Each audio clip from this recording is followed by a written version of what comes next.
Next, we're going to hear from UCLA Labor Center graduate interns Lourdes Galindo and Matias Ramos. Can y'all tell us some personal stories of students whose futures literally depend on whether Congress, or for that matter, the legislature in Sacramento, pass the DREAM Act?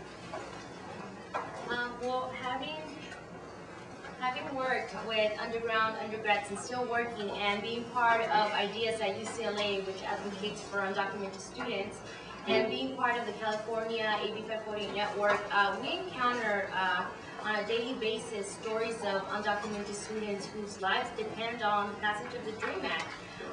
I've known stories of students who, their parents applied for them, and because of our broken immigration system, because they're taking so long to review the applications, they get dropped out of the applications when they're 21, and there's no means for them to legalize their status, or they're students in which there is no way at all to legalize their status.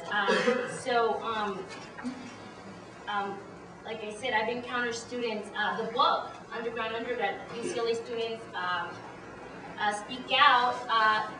It's 8 stories of undocumented students who, some of them don't have any other means to legalize their status. So these students, as you know, here it is.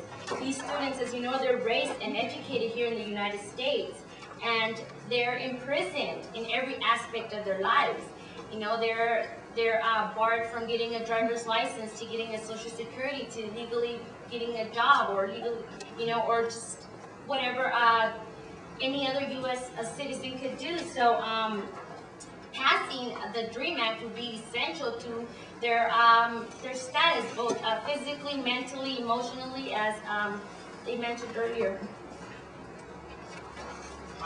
In addition to add to, I guess, the key place that this DREAM Act generation occupies is that they, when we talk about the struggle that it is to cross the border and to leave one's country, it really takes a lot of mental preparation, and it takes a lot of emotional toll on those who do it.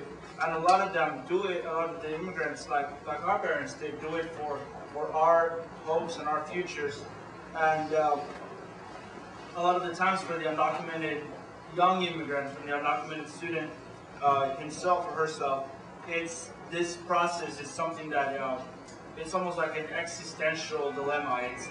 There's a lot of anxiety, there's a lot of struggling with to understand something, but at the same time knowing and realizing, and within all these groups that we're a part of, affirming the idea that what our parents did on our behalf was the right thing to do.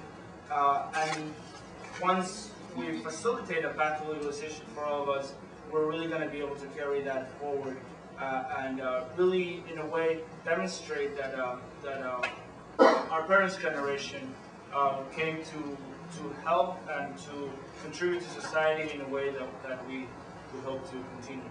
And that's basically what we see every day, what we try to reflect within our book, and what we're committed to doing in advocating for the DREAM Act and for a more humane immigration policy in the future for the United States.